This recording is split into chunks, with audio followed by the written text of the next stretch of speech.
excited for this talk, and I hope that everybody has been enjoying the rest of the weekend's proceedings, whether you've tuned into the other American Development Model or ADM talks about this new U.S. rowing resource. We've got Lisa Lowe here today to talk about prehab for rowers, keeping them happy and healthy. Really excited to hear from her because Lisa is the triple threat PT, or exactly the kind of person who I want to send people to when I have injury problems, with her prior experience as a rower, current experience as a rower, education in physical therapy, and seeing rowers in current practice and helping out with other coaching projects. So really the whole picture of experience, and I'll turn it over to you for the rest of this. Thanks. Yeah, no, I have to say I took more time this past year to learn from a lot of coaches. And I feel like getting more of a concept of the coaching eye, like all of you have, has helped me in all of those things, whether it's as a rower, as a PT, as a resource for other coaches and the rowers that get to come and work with me. So I'm excited to get to kind of chat with you all and share some thoughts. Well, just by the way, as Lisa gets her slides up here, we could do clarifying questions as we go, but we will have time at the end for more detailed Q&A. So I'll be watching out for that and feeding Lisa stuff as we go, but otherwise you can save it for the 15 minutes or so at the end. Cool. Perfect. All right. So prehab, keeping rowers happy and healthy. I kind of always love to take that whole person view when I'm working with my rowers, right? And I feel like us staying happy and healthy keeps us in the sport and wanting to come back. So let's kind of dive in here. So yeah, the more days you remain healthy, the more your body adapts and the faster you become. The hardest part about injuries in a lot of ways are the training days that you miss, and then kind of how to adjust to get back in the boat. So I feel like the concept of prehab for coaches is like, how do I avoid that injury in the first place? So we'll go through some thoughts with that. So what is prehab? I will say, I feel like when some coaches ask me about what is prehab, they're looking for that like magic bullet fix where they essentially end up with this like free pass to make their rowers do any amounts of crazy work that they want to. And then it's like, oh, but I still I made them do squats and I made them do hamstring work and I made them stretch. So like they should be fine, right? So we're going to kind of talk through a little bit of all of that along with some nice movement things, because there's way more that goes into, making sure you're not breaking people and keeping your rowers happy and healthy than just, helping them, find their core or their hamstrings or whatever that might be. So goals of the presentation, we'll kind of talk through each of these. First and foremost, I think, especially in the middle school, high school, college age groups. I mean, for all of us, hopefully, the main goal about rowing is to have fun. And especially with the developing rower, if we can't encourage them to continue to have fun, I don't know why they would come back to the sport. And I love getting the chance to work with rowers who are in their 60s and older and are still loving it and have been the whole time. It's kind of hard to find in some ways. Everybody gets burnt out and takes a break. So learning how to help your athletes stick with everything. There's a nice little pre-workout kind of check-in routine I like to teach my clients when they come in. We'll go through some points with that. The challenging thing about coaching the age groups that you all do is the fact that you have growing athlete bodies and changing everything that you kind of have to be able to recognize and adjust for. So we'll talk about that a little bit. Some outside of practice factors that you maybe can't anticipate, and then some that you and the athlete have no control over. A huge one, especially whenever I think hamstrings, I literally think of that like teenage boy that can't even touch their knees. So we'll talk about tight hamstrings and how that affects things. And then go into a good chunk of movement patterns that you really practice more so outside of the boat. And then I'd like to introduce this concept that I feel like a lot of coaches I have the opportunity to work with find beneficial. And that's, does your athlete actually have the capacity to make a change? We'll touch on this briefly. I'll have to say, when I put this presentation together, it was very hard for me to zero in on just the right amount of content. So some of these things are potential for future chats too, but I'll do my best to make it really useful for you all. All right, so rowing's fun. Why does fun matter? I legitimately, every time I have come to this slide, I think of that courtroom scene in Legally Blonde where she's like, happy people don't kill their husbands, right? It's like your your brain is healthier, your body is healthier. You want to, you know, be there and participate and do all these things. And a huge reason for that is because having fun, especially through exercise, really helps you maintain a healthy hormone balance in your brain and your body. Right? It can kind of help sweep away those really high levels of anxiety and stress hormones that you get from school, social things, you know, whatever your outside stresses are. And, you know, sweeps in the good, you know, dopamine and all those nice things that just make us all feel really good after practice. So yeah, you know, having fun helps your mental health. It gives you more buy-in for your athletes. They're going to want to show up, keep coming back. They're going to trust you more if they develop that relationship with their teammates and their coaches through having fun. It gives them more longevity in the sport. And then I've found that the rowers who either have fun with me when they come for PT or hopefully are having fun at practice are much more likely to communicate an injury, a stress, a strain, whatever you want to call it, on the earlier end. And something to keep in mind here is, you know, the goal of keeping your athlete healthy is to not miss a day of training. The earlier you address a pain, an injury, et cetera, the fewer days of training you tend to lose. So I think having a fun, trusting environment really just lays that foundation for better communication. And with that whole concept of prehab, right, of just like, how do we keep these athletes healthy? Communication is a huge piece of that. All right, so teaching your athletes to check in with themselves and their teammates before practice. You know, I feel like whenever I talk through this with especially the high schoolers and the college kids that I get to work with, and I was like, okay, what's your team's pre-practice routine? And there's usually some sort of like circle time, chat time. Coach talks about what the workout's going to be for the day and what they're looking to do. So I encourage athletes to bring to their team the ideas of kind of starting with checking with your body, right? Whether that's like potentially laying on the ground with your knees bent, taking some nice deep breaths, getting rid of the stresses of the school day or waking your body up for work in the morning, doing some just like neutral spine, whether core or glute, or really just some nice deep breaths, getting your nervous system ready. Then looking at some spine mobility, whether that's a cat-cow, an open book, some sort of like windmill rotation, you know, feeling out your ribs, your low back, your thoracic spine, your neck, especially for scullers, to see like, does something feel different today? And is there maybe a foam rolling technique or a lacrosse ball thing or something like that that you can do to sort of help that tissue or help that area feel more normal, so that when you hop on the water, you're feeling a little bit better than when you walked into the boathouse.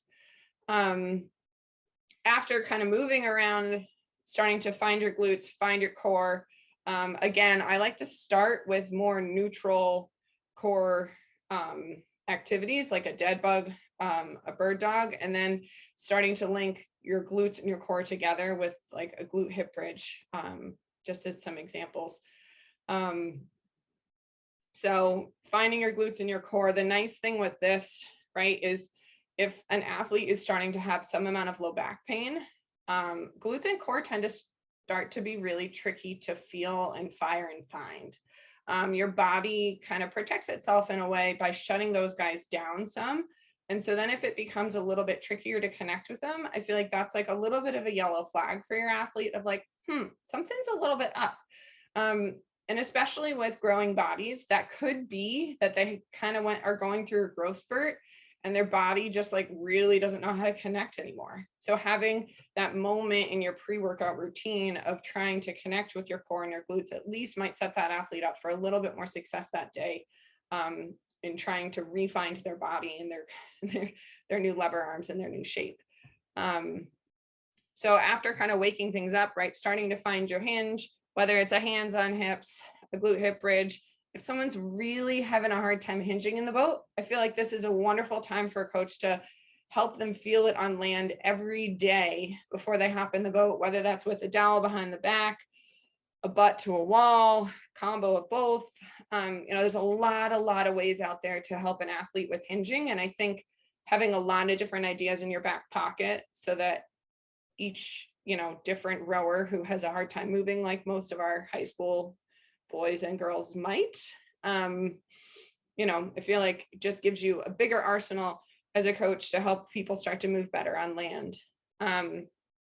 So after you kind of, after an athlete and the team sort of does this physical moving check-in, it's kind of where I encourage people, like, if you noted something funky when you were doing your spine mobility or trying to get your core and your glutes, just like let your coach know, letting them know of those simple early warning signs either might help you, or it might help you guys as coaches help the athlete feel their body a little bit better in the boat. Maybe it kind of changes the drills you're going to use as your warm up for the day, something like that, just to help these kids get a little bit more connected. I also encourage them to check in with their teammates, because especially when it comes to pain and injury, a rower might be more likely to tell a teammate than their coach directly. And then, whatever level of communication an individual athlete needs, at least something is happening. And then hopefully coach gets to know on the earlier end again, so that you catch it early, react early, and miss the fewest days possible. And then I think, if your whole team is like, oh my God, I can't do anything today, kind of, maybe that's a sign that you just got to change up your practice plan. And I think having a structure within the beginning of the workout, before you even launch, to have that chance, maybe it's a really stressful week in school and everyone is just burnt. Having the chance to realize, like, okay, maybe that really hard workout we wanted to do today is going to kind of dig too many people into a deep hole, and like, let's shift and make a change. So let's see.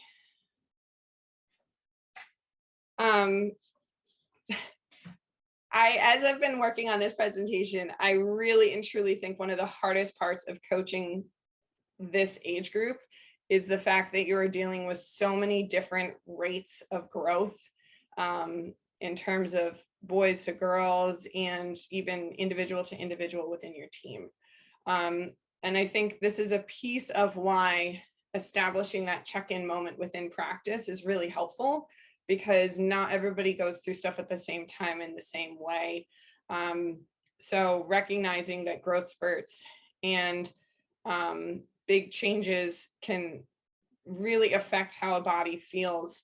And that might be, especially if a growth spurt is why, it's really important to adjust for it and help your athletes take care of themselves, because there's some real potential for, significant back injuries. You got to remember that those, essentially, as you're growing, right, your long bones grow first, and then your muscles are like pulled super tight over those bones. So then the attachment points of those muscles are on like really high tension. So remembering that decreased range of motion up and down the slide while, a kid is adjusting after a growth spurt, that, kind of trying to jam them into that range of motion just because they're supposed to have it, you're kind of putting them at risk for overstressing some of those muscle attachments or, fresh growth in the bone. So, how do you deal with that, right? I mean, for one, like rigging adjustments and butt pads and like all those wonderful tools that you have as a coach, right? Being ready and quick on making a change like that if a rower needs it. But then, partially just recognizing that body takes some time to gain strength around its new frame, and supporting your athlete there too. The reason that I have bony health and relative energy deficiency syndrome on the same slide here is I really do feel like they kind of intertwine within this age group. If you look here, the average calorie needs for an adolescent athlete for a female is, over 3,000, give or take. For a male is 36, like give or take. That's a lot of eating. Poor like parent grocery bills, right? I mean, that's a lot of food. And we all know that teenagers and high school or college kids don't always eat that great. So I think both in the changing lever arms that you get in terms of bony growth and just the massive calorie consumption that their body goes through just because they exist. I think keeping those things in mind when you're programming for these athletes, because if you're throwing them on the erg, for example, in the winter for, 80 plus minutes, a couple times a week, like that's massive, massive calorie usage. And then you think about that on top of what they need to eat to exist anyway. Like, I don't know how you don't end up with relative energy deficiency if that's what we're doing to them, right? It's a really, really tricky balance to find. And so I think it's an important dual kind of background thought for you to have when you're building your training weeks for your kids. Obviously once you reach college, they're not actively growing as much anymore. It's a little bit different. But keeping in mind, and that's where with the progressions of training stages, right? College kids are able to like handle more, right? They're not consuming as many calories. Their skeleton is more mature. And hopefully they've gained some really good eating habits off of what their previous programs have helped them establish. I think the warning signs of relative energy deficiency syndrome are really interesting when you kind of think back on some of your rowers who have either, had big spine injuries or rib stress fractures or those kinds of things. Like, what warning signs did you maybe see that you didn't recognize, right? Just like a decreased response to training is, a certain athlete just not getting better like their teammates are off of your training. Decreased coordination, an athlete who previously was able to, really complete all those complex drills you might have, or just beautifully follow their teammates, all of a sudden can't. Decreased concentration, more of that, like looking out of the boat, or even just like total spaciness when you're trying to give them a direction. Irritability, depression, like, again, thinking back, like, did these athletes' attitudes change towards you or their teammates?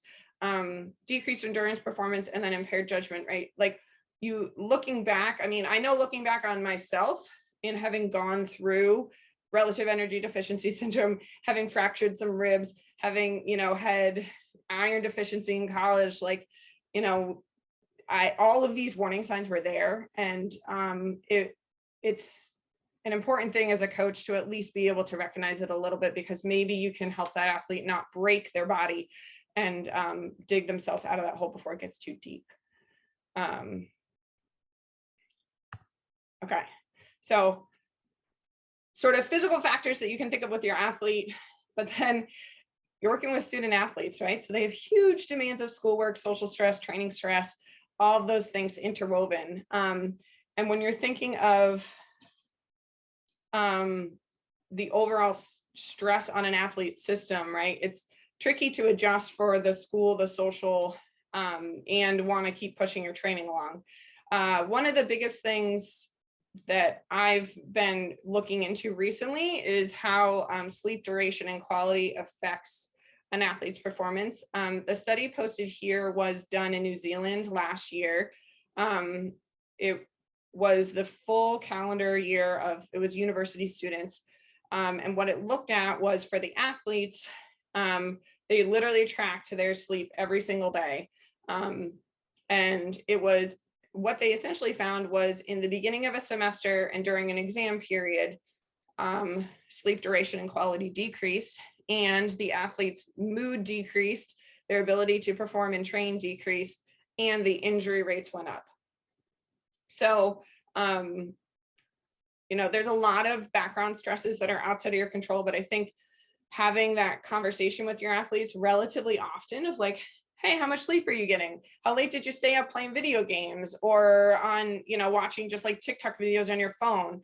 And just encouraging them to develop those healthy sleep habits. And then I think, recognizing I think I have this as a point later, but recognizing that within your training programming, probably programming test pieces during an exam week is like very counterproductive for you, right? You're just kind of throwing all the extra stresses on them all at one time, and you're not going to get your best result in, what your athletes are actually capable of. Okay, should have just clicked next apparently. So yeah, having the conversation, right? All the things I kind of just mentioned. And I really do think, this study is worth a read. It's a little bit taken with a grain of salt because with COVID, these athletes in this study went home for a decent chunk of one of their semesters, right? So they were potentially able to get more sleep on average because they weren't at school. But again, it's worth a peek just to see the various factors that fluctuated. It was, essentially they grouped people like more than 8 hours of sleep a night or less than 8 hours of sleep a night. And there was a pretty significant difference. But yeah, when you open the presentation, any of the links hopefully will jump you to the actual article. All right. So just thinking of the overall training load buckets. I love the work that Tim Gavitt has done. I've learned a ton from him and continue to. Both of these graphics are from some of his papers. I kind of put both because depending on how your brain works. When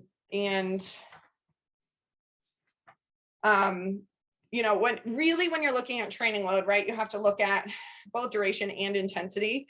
And then I think, kind of having talked through what we just did, that other stresses in their life are going to affect, their overall training load in some ways too, or their overall stress on their system, not necessarily their training load.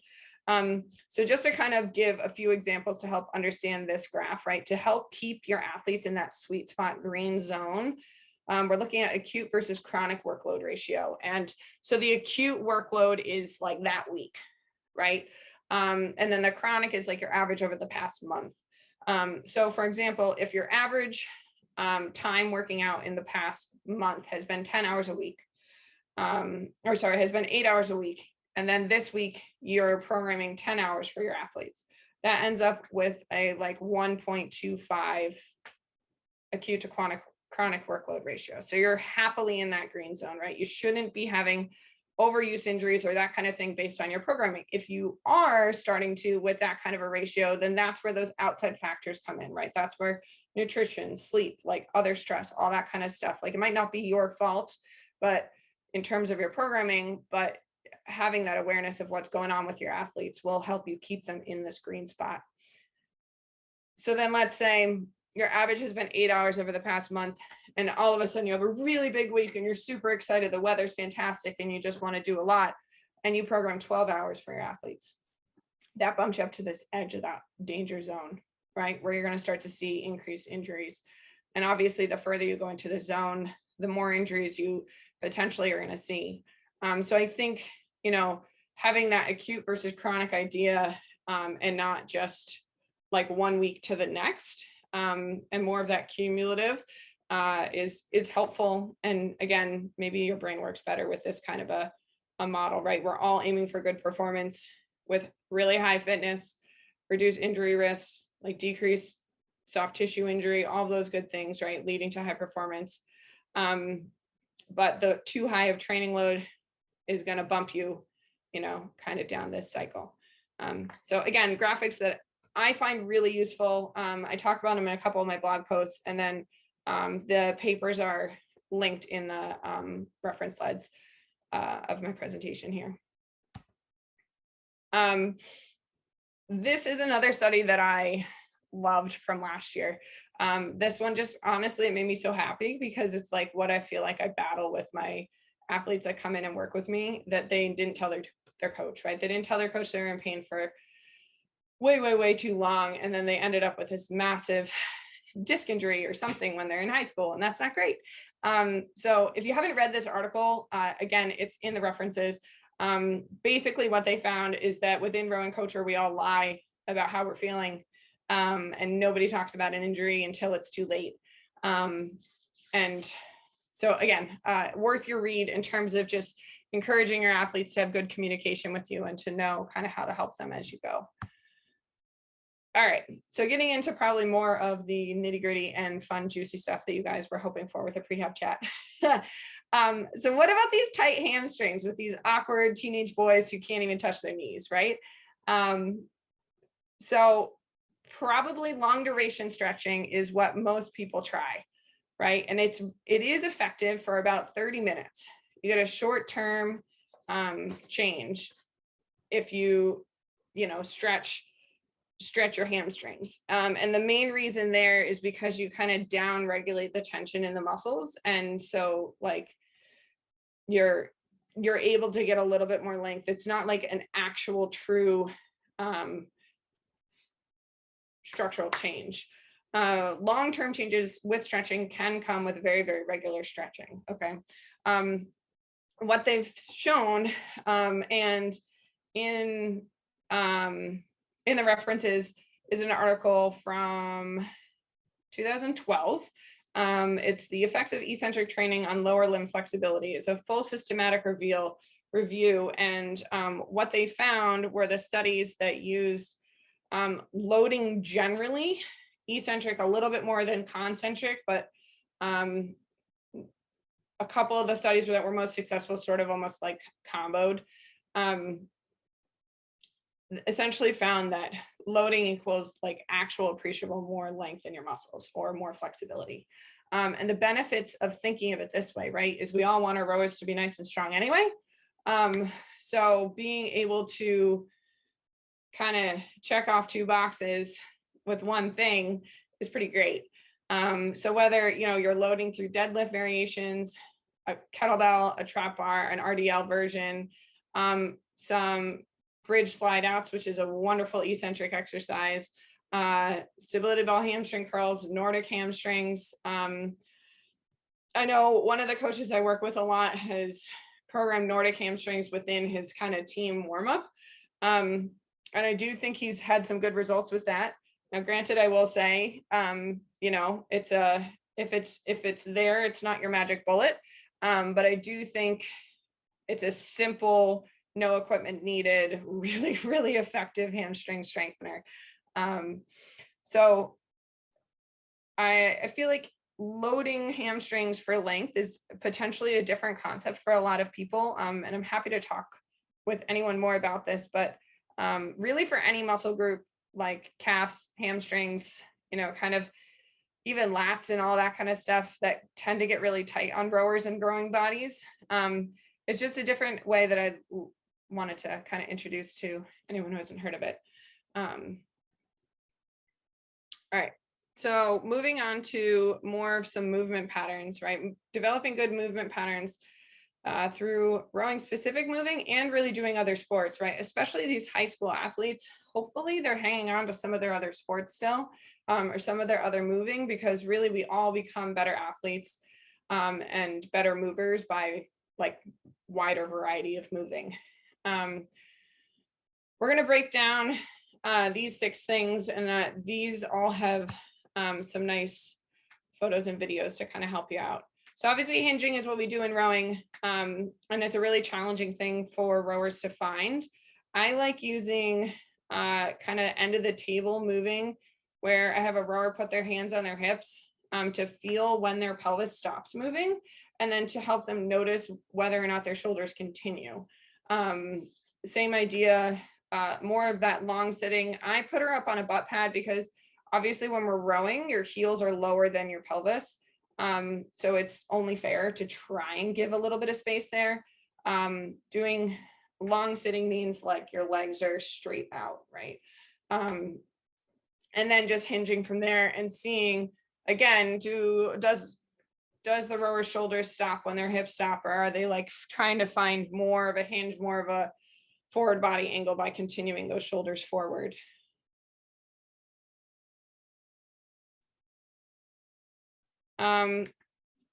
Finding pelvis and trunk separation, I think, is a really cool skill to start working on with your athletes, and to help you check in with, kind of their ability to control their body in a boat. You think about, right, we're we're trying to keep our shoulders level and our legs level so that we can get really great press through the footboards and that really beautiful oar placement. So being able to adjust to awake to other people in the boat, you know, even just turning and spotting for your line, you got to be able to have a lot of things moving, but also keep a lot of things nice and level and stable at the same time. I think cat cow is an excellent drill just for feeling out your spine and your pelvis together and being able to move things in a connected way. The pictures don't really show very great for these ones, so I promise these are all YouTube links so you can check them out for yourself when you open the presentation later. Here, doing some standing pelvic tilt, so getting a baby hinge and then being able to anterior posterior pelvic tilt. Again, just teaches your body to have more control of that pelvis under your shoulders and your rib cage. Standing hip rotation, so a little bit of something to have a little bit of core action. So she's pushing gently down into that foam roller and then trying to rotate her hips while she keeps her sternum pretty much in the same place and trying not to have like a ton of knee movement, right? Just getting those hips to rotate around. This one I love for that, you know, offset this way, that way in the boat. So being able to sit on a physio ball and kind of shift your hip up towards your ribs without your shoulders changing height or without your knees going like all the way to the right and all the way to the left as you're shifting your hips.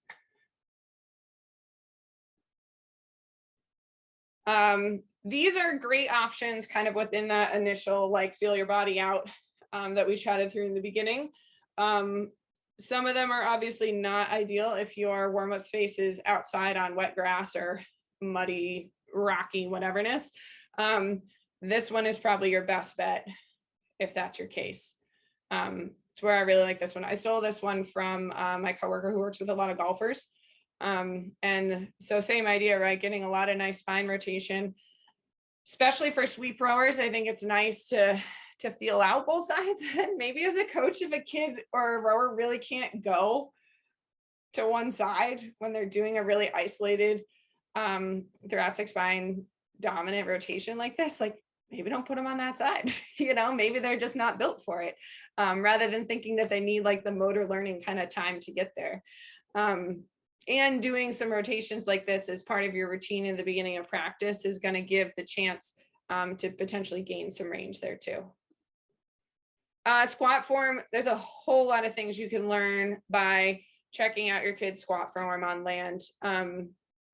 It really correlates with what happens in the boat. You can see the angles are pretty darn similar. So these, honestly, having videos of all of this didn't super make sense to me. And I think it's just one of those, like having squats within your pre-practice moving or your lift and you're really, really watching what is happening, just is worth your time to see what translates into the boat. Lat mobility is something that I feel like a lot of rowers benefit from, whether it's honestly that boat overhead before you get it in the water, so that you're not hurting your back there. Or I really do think it has a lot to do with whether you can kind of comfortably get your shoulder blade in the right position to have your oar handle in the right place. So again, some ideas for lat mobility here. I'll have videos with them. Ankle mobility. So a little bit from Blake here, and then my coworker, Dan. But this is an example of that concept of loading for length, doing, you know, some amount of eccentric gastroc or soleus lowers is really helpful for gaining dorsiflexion mobility. Obviously, the simple everyday foam roller and just like a knee to wall stretch are great too. Okay, so here's your cheater move for those days when either you yourself or your team or whatever doesn't have a lot of time before you get on the water. You kind of get to check all the boxes. You get a little hinge, you get a little core and glutes, little shoulder loading, little rotation work, little hip flexor stretch going on in the back leg. Right, feeling out both sides of your body.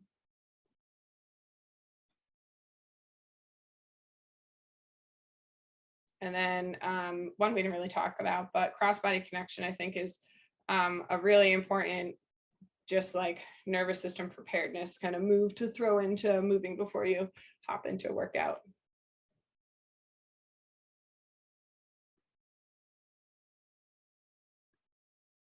Okay, so this was kind of, talked fast apparently. This is kind of the other concept I wanted to sort of introduce here, right? When you're watching your rowers on the water, or on the erg this time of year, and there's rowers who have a really hard time making a change with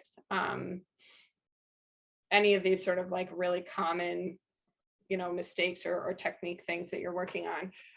I've had a lot of really interesting conversations with coaches, whether out on a launch with them or just like them sending video back and forth of like, does that rower actually have the capacity to make the change you're asking them to? Or is there, a mobility or a strength reason that they're maybe doing what they're doing, and you need to address those first before you can expect a change to actually come. So for example, that shoulder shrug, right? Maybe there's not enough kind of scapular stability, rotator cuff strength for them to be able to access feeling nice and stable at the catch. So then they find stability by getting those upper traps on, and that's like the only way they know how to find it. Or same thing with an early elbow bend, right? Maybe they're trying to get their biceps and their deltoid to more be their shoulder stability than their whole posterior chain and rotator cuff, which is a much better power translation kind of handle to footboards, and keeps your ribs happier and healthier if you get that force to kind of go around them instead of through them. Lunging at the catch, that's where I love those drills of hinging with your hands on your hips and like noticing if your shoulders are continuing to move, and where it's helpful to have your athletes find that connection of like glutes and core before they get on the water, because maybe you can cue them like, hey, remember that feeling you had on land when you did this, or that, whatever your core preference is before somebody hops on the water, like find that now, and encourage them to kind of find that connection instead of just continuing to tell them like to stop doing something, right? Being able to give them a cue of something you've done repeatedly on land, to then, translate it over to how they're moving in the boat, I think is really helpful. So obviously this list goes on and on and on. But that concept of like, can their body actually accomplish what you're asking them to based on, the strength or mobility capacity that they have. And then how do you help them change that? And I do think that's where, a strength coach who understands rowing and, a physical therapist who understands rowing are your tools here, to have a network to be able to reach out to people and help determine like, hey, is this just a motor learning thing and I got to keep helping this kid like figure this out? Or is there actually something that we can improve upon here to just kind of make that change sort of happen over time?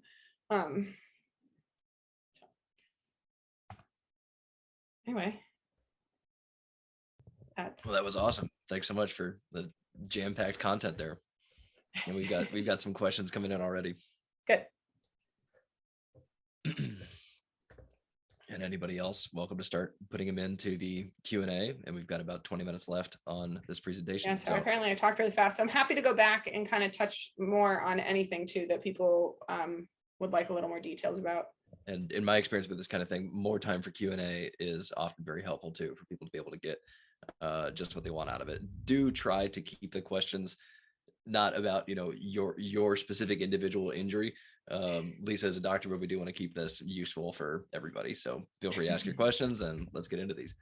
Talking about the red S slide, can you share your thoughts on athletes that are doing intermittent fasting? We have a few athletes who fast for Ramadan and are training with no food or drink.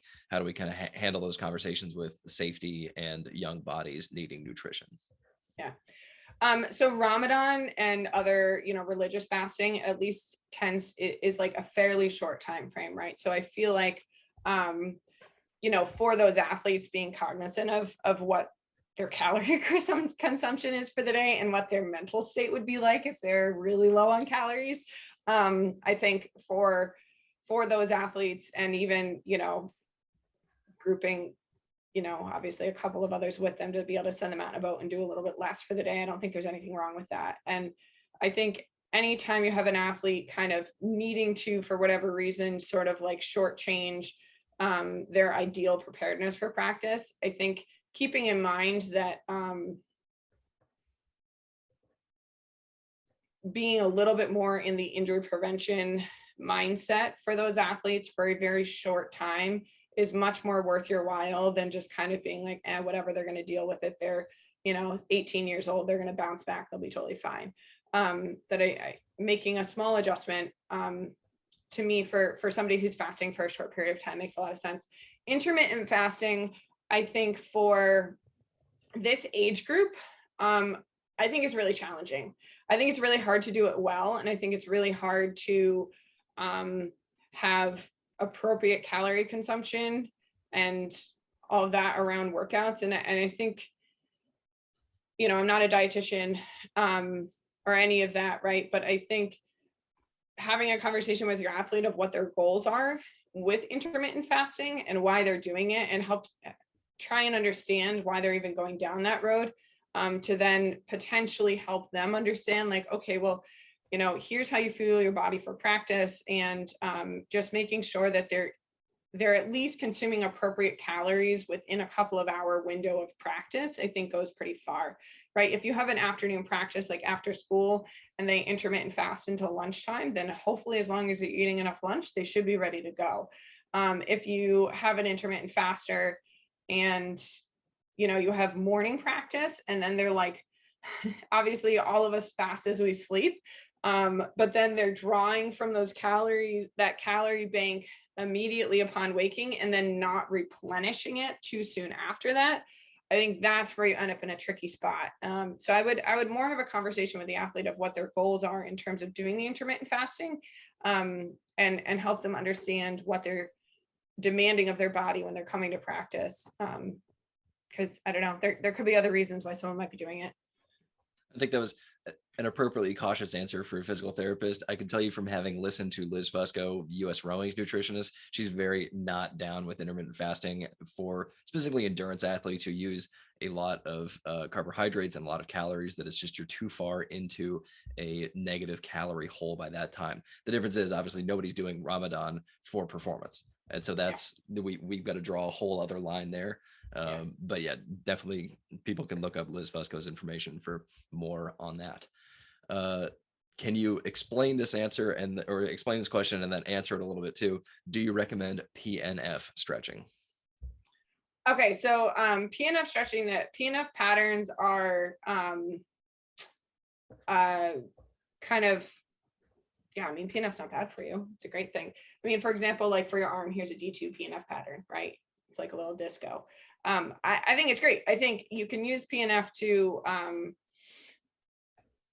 PNF stretching, I guess in my mind doesn't really make sense. It's just PNF moving, but it's often assisted, right? That's where you get into an end range of motion and then somebody will help move further.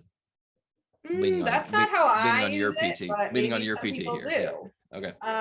And so for example, with shoulder strengthening, we do at work that I'm always excited when people are strong enough to do rowing wise is, me resisting someone coming up and coming down through this D2 pattern. And the beautiful thing about PNF is it uses, combined movements of your joint, right? I am flexing my shoulder and rotating and like coming across my body and everything at the same time. Using it as stretching makes me a little bit nervous. Not knowing who the body is, right? And just knowing how many rowers are really actually pretty loosey-goosey in their joints, that putting someone in like a pretty compromised end range position and then trying to stretch from there makes me a little nervous. But PNF in terms of using it as like functional strengthening, like band work with kind of PNF patterns for shoulder strengthening is like a beautiful thing. But yeah, I'd have to, whoever you are, if you want to chat more about it, I would have to investigate the concept of using it for stretching a little bit more. Going back to the slide about training load and acute to chronic ratios, how do we deal with the huge increase in training load for the week of winter break? Yeah, so see, I think that's where, unfortunately, the traditional like loading of a programming schedule is really tricky. Because if you think back, do you ever expect to get out of winter break without some of your athletes being injured?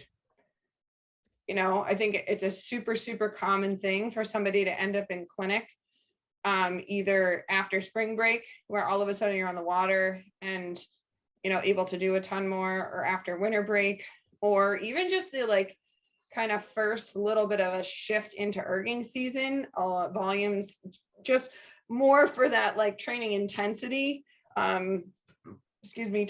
Tends to make your overall workload increase more quickly than expected. So I think being cognizant of your month leading into, whether it's spring break or winter break or those kinds of things, if you want to be able to maximize that time that you have with your athletes to be able to put a lot of work in, I think you just need to smartly build the month leading into it. And given that also midterms or finals or whatever are usually linked within that month leading into winter break, it's Confluence of tricky. factors for sure. Yeah, it's tricky. And that's where, I think programming and training athletes of this age group is not easy. But I think having at least, good supportive strength work within a program and like those kinds of things can give you a little bit more capacity within your athletes to take a little bit more risk to be on the top end of this, when you're expecting weeks like that. But then also remember that, you're looking at like, month average kind of leading into things. So I do think you can build yourself in some cushion if you're smart about building into, like a winter break week. It might be with, different weight training strategies or cross training strategies or that kind of a thing.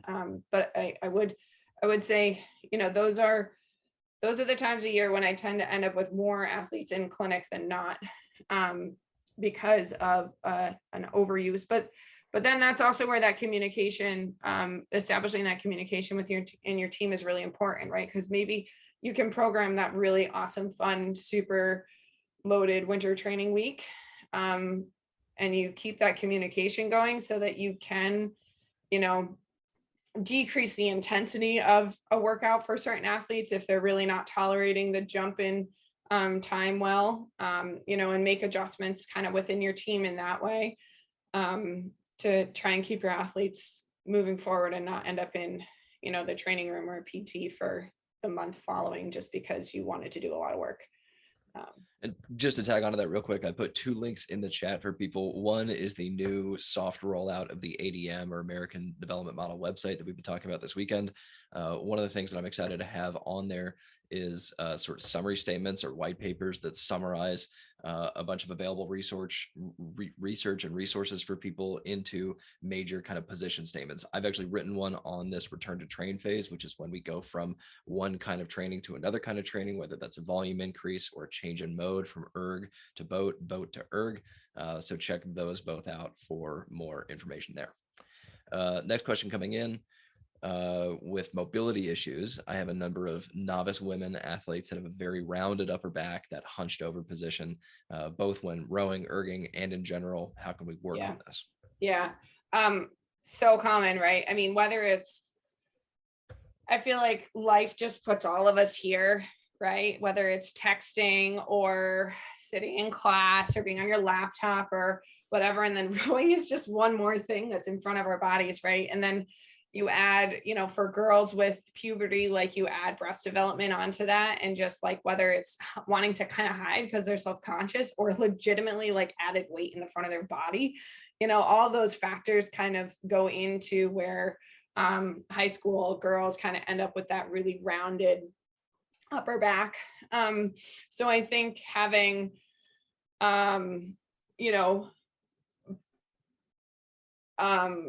rotator cuff and mid trap rhomboid kind of strength work for those athletes is really helpful. Having pec mobility work, whether it's a ball on a wall, or that kind of stuff, is really helpful. And then, you know, I tend to find a lot of success with all the like trunk and spine rotation work with these athletes too, because especially, you know, when you're in this open book position, you're getting some nice pec lengthening. You're trying to get your spine to the floor. So you're kind of reversing that thoracic kyphosis, like upper back curve. Again, here, right, too, you're getting nice pec opening and rotation through your whole thoracic spine. You know, I think these rotation kind of drills go pretty far with those girls. And yeah, but yeah, it is a challenge for sure. It's like the upper back rounding is for like tall, awkward growing girls, and then the like lack of any hamstring mobility for the guys are kind of the two big ones, right? I think that's, you know, thinking about this intersection of the PT side, me on the strength coach side, the rowing and the rowing coach in the middle. When do we do anything different? So with all the stuff that you have on this slide, the stuff that I do in the gym with people, when we're rowing, we don't get to that externally rotated, fully retracted shoulder position. So if we're not Right. building time for that on land training in some way, then why would we expect athletes to do anything different when that is the rowing position? Yeah. Do you have a set of screening questions that you ask to help identify red S to start that conversation? This PT tends to refer out since it's not a specialty, but it's nice to start the conversation with the relationship with the athlete. So one thing I've started to do when I'm especially doing an intake, right, when I'm bringing an athlete through my rowing assessment, I put it on my paper so that I make myself ask it every time, at least for a female athlete. I always ask if they get their period and if it's regular. And then I have been really pleasantly surprised. One, I think because of the difference of how female athlete health is talked about now compared to like when I was in high school, I think athletes are very comfortable in talking about that because they actually have a little bit of a concept that it's important, compared to, I mean, back when I was in high school, nobody really asked other than like when you went for your physical, right?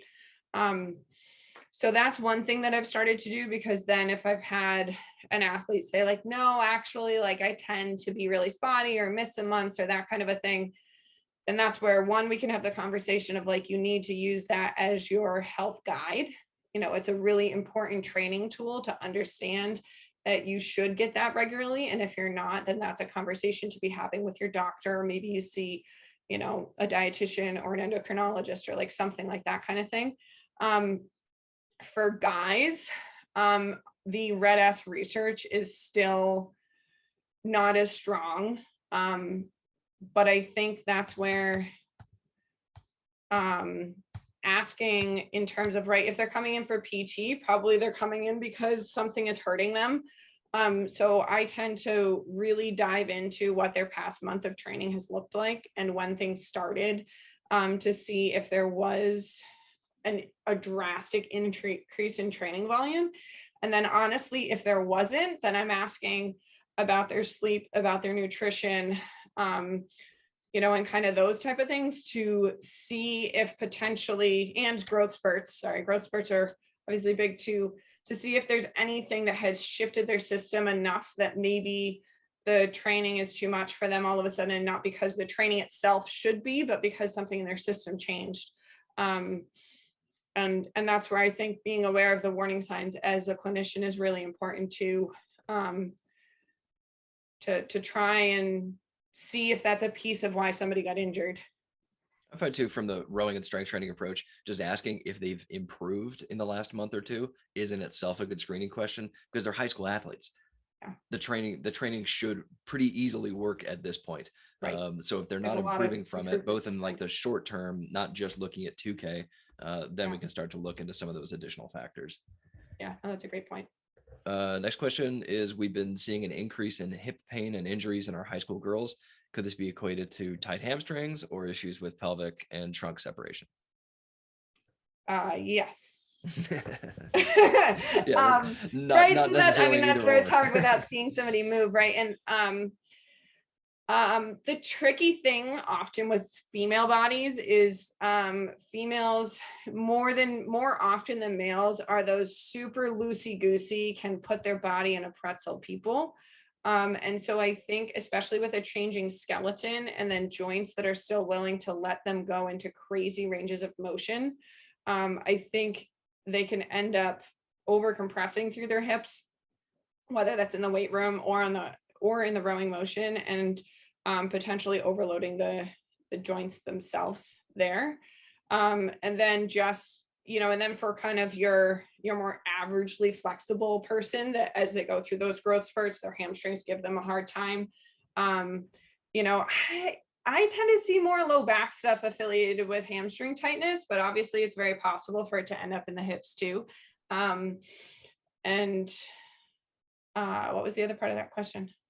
If it was going to be more related to hamstrings versus pelvis and trunk separation. Yeah, so then But I think, with any of these growing bodies, right, and any motor learning that is happening, and you even, I mean, my goodness, I have like elite rowers I work with that can't figure out how to keep their shoulders and their hips together, right? I feel like it's a ongoing project for a lot of rowers, even into like their 60s and plus, right? well, we come back to again, like what else are they doing? So if we're Yeah, not building in these land training opportunities to do the right. exercises that you mentioned, to do that physical education part, it's a big part of the Yeah, ADM idea, is like filling the gaps yeah, from rowing training, because you can get really good at rowing and right. yet not be a very good athlete outside of the Yeah, boat. yeah. So I do think probably right. It's an all of the above kind of an answer, in terms of, yes, it might be hamstring length, but then if your hamstrings are really tight, it's going to be really hard for you to get that hip hinge.